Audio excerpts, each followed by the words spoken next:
Hey y'all, my name is Ilyssa. This is a follow-up video to my former video, which was called Anxiety, Depression, and Lexapro. And I think a lot of people have been interested in where I've been, what I've been doing, how I've been doing on Lexapro, if I'm still taking it, what side effects I had, how my depression is, how my anxiety is. And so since I recorded that video on April 26th, and we're almost at a year now, I figured that I would come back and give you guys an update. If you're interested in following more of my life, my Instagram name is right below. I post a lot more there about personal things, in addition to some fitness, and I have 2 corgis, and so I post a lot of corgi butts as well. So I think one of the first things that I should address is my last video. So when I had posted that video, I was only about 2 weeks into taking Lexapro, right? 2.5 weeks or so. And so that drug obviously gives folks, when they're starting it, sort of a placebo effect. And I think that's what I might have been experiencing at that time. I do think that I felt some relief, partially because I had been getting some sleep, but things honestly got worse before they got better after I posted that video. So some of the topics that I covered there were around my anxiety triggers, what things sort of propelled me into the panic attack that I did, so that I then was led to try Lexapro for the first time. And then I also talked about, I guess, some of the obsessive thoughts, the agoraphobia, other symptoms that I was having in the initial stages of taking Lexapro.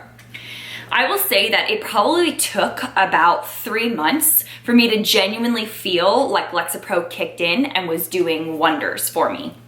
So again, I do think that Lexapro has a placebo effect, and many SSRIs, SNRIs can have a placebo effect in that sense. So I might have been going through that in addition to maybe feeling some relief. So some of the things that happened after that were continued feelings of anxiety, continued nights of not actually sleeping very well. A lot of that brought on by the fact that I was out of work and then had to go back to work. And so there was some anxiety, I think, for me around performing at work, making sure that I was able to fulfill my duties. And though I did definitely have the support of my manager and lots of my colleagues, I think that I also held myself to such a standard, such a high expectation, that if I wasn't able to meet those things, like I work at Apple and I teach courses, I work in learning and development as a corporate trainer, and when I wasn't able to teach the courses as I would have in the past, that made me feel like I was lesser than. And so I think some of my anxiety was perpetuated by that feeling of inadequacy. And so I just needed to be gracious with myself. I had to be kind to myself. And in the same way that I honestly, because of my acne at the time, which was one of the triggers for me for the anxiety, I had to be kind to my skin. I had to treat it as an open wound. I had to stop trying to attack it. And so those were some of the things that I had to learn how to deal with. Rather than just looking deeply at myself and doing a lot of self-analysis, which can turn into analysis paralysis, I'm sure many of you understand. I actually had to give myself grace. I had to be patient with myself. I had to step away from maybe what I expected of myself or what I thought other people expected of me, and just be kind and give myself time to heal. So over the course of maybe that first 3 months, from about April until the end of June, beginning of July, I still had nights where I wasn't sleeping very well. And sometimes I would count the nights in a row that I would sleep and then feel anxious when maybe 1 out of those 7 nights I didn't sleep. And again, worried that maybe I wouldn't be able to perform well at work, or that I wouldn't be quite awake enough for the family activities that I had with my family, or the activities I had with my friends. But I do think that very quickly after, I started to get consistent sleep, when I eventually did go back to work, when I started to get back into, even though it was minor, an exercise routine, I started to eat a lot more, again, trying to just take really good care of my body. I think that I found a groove. And I think that often happens for us when we are in panic mode or when we feel anxious. It's partly because we feel like we don't have control. At least for me, that's a lot of what my anxiety is. And so giving myself even just small bits of reprieve of feeling like I was in control. Okay, I have a schedule. I can maintain those things moving forward, right? That gave me that sense of reprieve where I could be like, okay, I can do this. And I will say that from July 1st until today, I haven't had one night of sleeplessness due to anxiety. There have been nights, right, where I've gone to bed very late or haven't gotten maybe enough sleep just because of work and waking up early for meetings or travel or whatever. But I haven't had one night, knock on wood, where I haven't been able to sleep due to anxiety or insomnia. And so I think that partly was because of Lexapro. And in addition to me changing the timing in which I took Lexapro. I don't remember exactly what I said in that video, but I found that Lexapro during the day, especially before 11 a.m., made me super sleepy. And it kind of made me feel like I was out of my body at certain points. And so I started to take Lexapro consistently at 8 p.m. every single night. That then led me into, especially in the beginning when you are more sleepy on Lexapro, it led me into sort of a natural sleep of wanting to fall asleep by 10. And now it's just I still take Lexapro, I guess, big reveal. I still take Lexapro today. I still take it consistently at 8 p.m. I've never missed. Maybe been a little bit late after 8, but I've never missed one pill in the entire past year, which is amazing. And so with that, I think, and maybe I'm jumping ahead of myself here. I don't see myself going off Lexapro anytime soon. It works for me. I feel super, super happy. I'm unbelievably grateful for the pit of despair that I was in.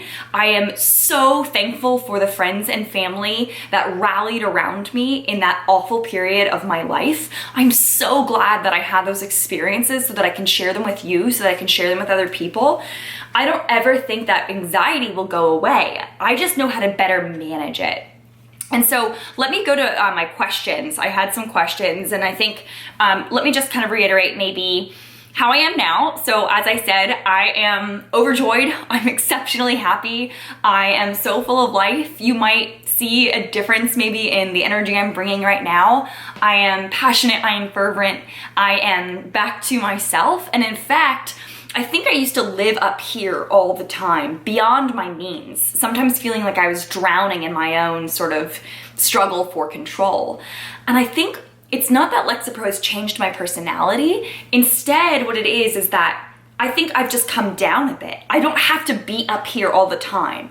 There will be times occasionally where I feel like I'm, up to my eyebrows in stress, but I don't have to live my life there all the time. And I think that was an incredible realization for me. And I hope that that's a realization for you. Maybe if you're currently on an SSRI, or if you're considering that, you don't have to live your life that way anymore. And again, it's not that my personality has changed. It's just that I have been able to slow down. I've been able to say, I can be down here and still deal with the struggle that's ahead of me and not flip out. So that's been incredible. I think another big piece is that in the past year, my relationship and my faith has changed quite a bit. I think I did mention that maybe briefly in that previous video. My faith is really important to me now. I firmly believe that I had a church community and a God who rescued me, and that might not be your jam, and that's totally fine. I'm not here to evangelize in that sense, but instead just to show you that was something that I leaned on. And so perhaps for you, faith or meditation or prayer would be something that is useful. It was for me.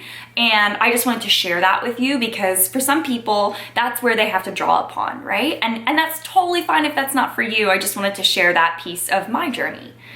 So in addition, what side effects did I have? I did have problems with orgasming in the beginning. I also did find that I had that sort of fuzzy being in a tunnel, being out of body kind of experience where I couldn't quite focus. And then that sort of went away maybe after the first 2 months or so. Both of those side effects did, in addition actually, after the first 2 months. My sleeplessness did go away. A lot of people ask about weight gain. I did gain weight initially, but because I had lost so much weight and then I gained weight because I was eating and not tracking calories and just trying to eat to fuel my body. And then I just started to eat because I like wanted to enjoy food and I wanted to find joy in food because I've tracked food for a really long time, or I have in the past. And so I kind of just wanted to let myself live. So it was sort of a purposeful choice for me to choose to gain weight. So I actually don't know if it was the drug or if it was like my mindset or what. I know that some people have experienced weight gain with Lexapro. Mine wasn't exorbitant or anything. I've since like lost some weight. I'm 5'10", I'm a tall human, and I sit at around 140 pounds or so. And I'm probably like 141 right now or something. And I think the highest I got to was like 148. And I like have sort of just regulated now because of just not eating like an asshole all the time. So that was one thing that sort of went away. I didn't experience any hair loss. I didn't experience any like additional anxiety really, other than maybe just wanting the drug to work so desperately. I'm trying to think of other things that people have experienced. I honestly had a really great experience. I'm still on Lexapro 10 milligrams. I never had to increase my dosage. I got very, very, very lucky. I'm very blessed. I know that there are lots of people who do not have a good go of it their first time around. And so they have to try a lot of different things. And fortunately, that was not my experience.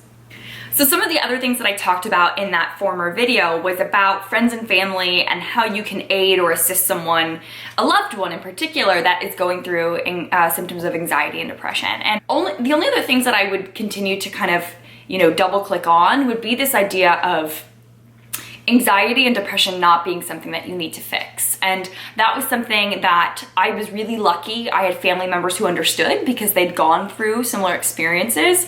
But for other folks, in particular, I think for my mom, who had never gone through anything like this before, I had to explain to her that it's not just something I could let go of. I wish that I could have, to use an analogy, like a series of balloons with like anxiety and depression and fear and agoraphobia written on them. And then, someone's like, hey, they're not tied to you. You can just let them go. Sometimes I think I would know that they weren't tied to me. I could acknowledge that logically, but it doesn't mean that I could let go of them. I wasn't ready sometimes. I think that anxiety in a way can become a comfort zone because, again, if your fear is that you can't have control, if anxiety is something that happens consistently, it almost ironically becomes something where you're like, oh, well, I can control this because I've experienced it before, and so I can kind of hold on to it and I can go through coping mechanisms. It's harder, I think, to just like let it go. And so that was something I had to learn. And I think, again, that it's not that necessarily that Lexapro took those things away. It's that it slowed me down. It brought me down. It allowed me to examine my situation. And that, paired with a lot of good self-work and a lot of communication with people around me, allowed me to finally let go of those things. And so sometimes articulating what you're going through in the sense of an analogy is going to be easier for you than just flat out saying, I don't know what's wrong. So find an analogy that works for you, right? Whether it's saying, hey, if I had a visible disease, right? If I had, I don't know, if you had a poison ivy, for example, it's something that you've gone through, that you walk through a poison ivy bush, you would need to put calamine lotion on, your body. And people know, over time, it's going to take a little bit of time to heal. You wouldn't yell at someone who has chickenpox. You wouldn't yell at someone that has poison ivy and be like, you suck, just get rid of it, right? Like, you're gonna be like, oh man, that's a bummer. Like, that's an unfortunate situation that you were in an environment where you got exposed to that, and I'm sorry. And that can sound really reductive, right? But maybe that's the best way to explain it to someone. Now, we know that anxiety is not something that is just situational in the way that maybe poison ivy, is situational because you walk through a bush. Sometimes, like in my case, right, my anxiety and my depression, they're chemical imbalances. There's something wrong in my brain, and maybe I should even reword that. Maybe the rhetoric that I'm using there is not right. Maybe it's not even that, there's something wrong with me. It's just something that is. And so In the same way that, like, if someone had cancer, you wouldn't say, well, it's your fault, or what did you do to give you this? Or, you know, sometimes things just happen. And so that's, I think, maybe where I needed to get to in my own understanding of my anxiety, so that I could then articulate those things out loud to people. And maybe articulating things out loud, I mean, I am an ESTJ, right? My most dominant feature is extroverted thinking. That's how I navigate through the world, by organizing my thoughts and my ideas and then crystallizing them and speaking them out loud. And maybe that's not for you. So maybe it's gonna take you a little bit longer. Maybe you need to journal about it. Maybe you need to go to one person specifically that you trust. But I would recommend in some way externalizing what you're going through so that other people can understand, because you know, people aren't mind readers, right? They can't always just look at you and be like, oh, okay, this is how I'm gonna be able to deal with that.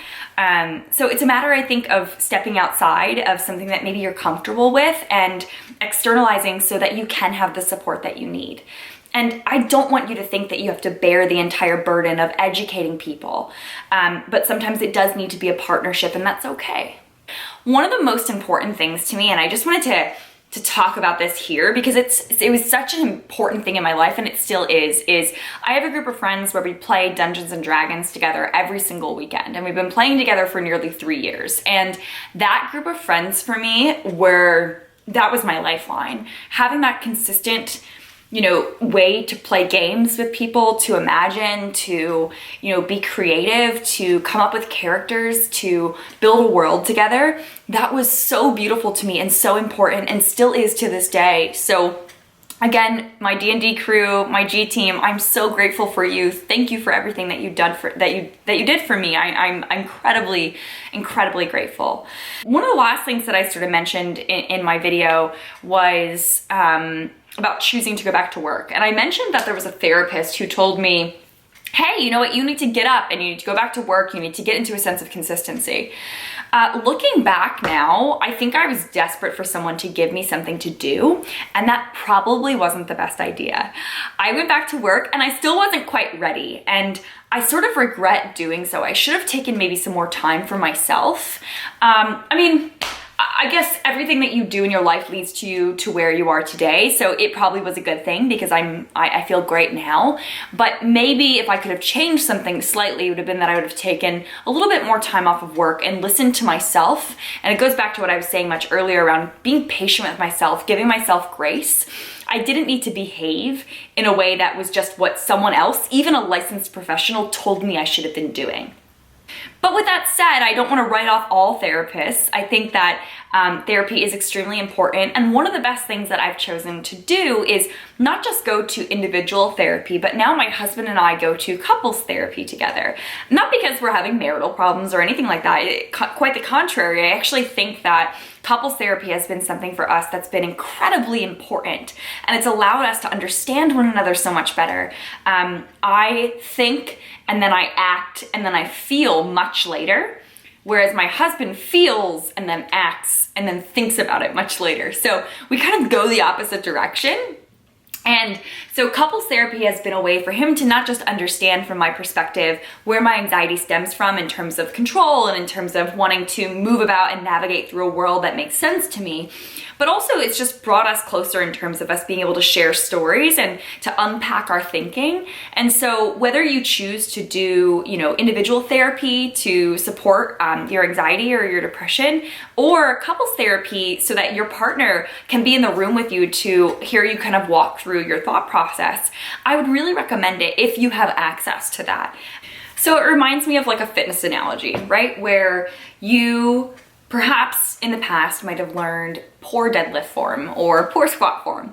And then to get better, you can't just continue to change little things. You sometimes have to start from scratch. You have to unlearn so that you can relearn. And that's far more painful than just learning the first time, because there's churn, because the unlearning breaks you apart and then you have to put it back together. But there's a reason why. It's so that you can have a more efficient movement pattern, so that you can move more weight, so that you can do better, feel better, take better care of your body. And so I think that's what a lot of my journey has been in this past year, is just a lot of unlearning so that I could relearn, and not even just returning to myself. I think that's the mentality that I had in the beginning where, you know, I never wanted to die. I didn't want to go away. I just didn't think I would ever come back to myself. I never thought that I would get better, to be honest. Like even in that video 2 weeks in, I was positive because I had that placebo effect, but you know, even just a week after that, I had another panic attack. Well, maybe not a panic attack, but definitely like, you know, increased anxiety. And we were out to dinner with my family. I'd gone to visit my family down in Southern California, and I just found myself outside of myself and unable to cope. And I just remember thinking, like, I'm never gonna get better. When is this ever gonna go away? And so a lot of my journey has just been about recognizing that I can't go back to myself, but recognizing that I can be better.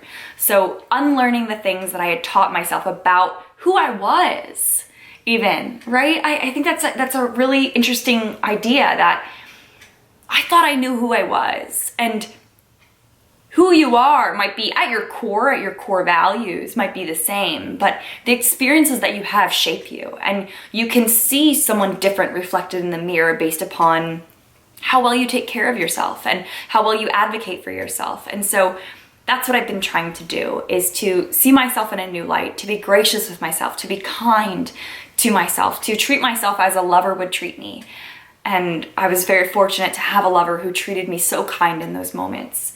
So that's what I wish for you, right? To say goodbye as it is, and hopefully I can do some follow-ups, is I wish you so well. I wish you health. I wish you safety. I wish you peace. I wish you all of those things. And know that no matter what your journey is, that you have a chance to make it new. You have a chance to unlearn things that you've maybe taught yourself about who you are, and maybe this invisible illness that you suffer with. And you can relearn new things, whether that's with the help of a drug like Lexapro, or with the help of talk therapy, or with the help of those that surround you, or by advocating for yourself, by learning more about this invisible illness, or a combination of all those things. So that's what I have to share with you today. I hope that this was helpful. I hope it was interesting. Again, please follow me over on Instagram if you want to get to know me better, if you want to see my cute little corgis and fitness videos or whatever. I wish you guys so well, and thanks for listening.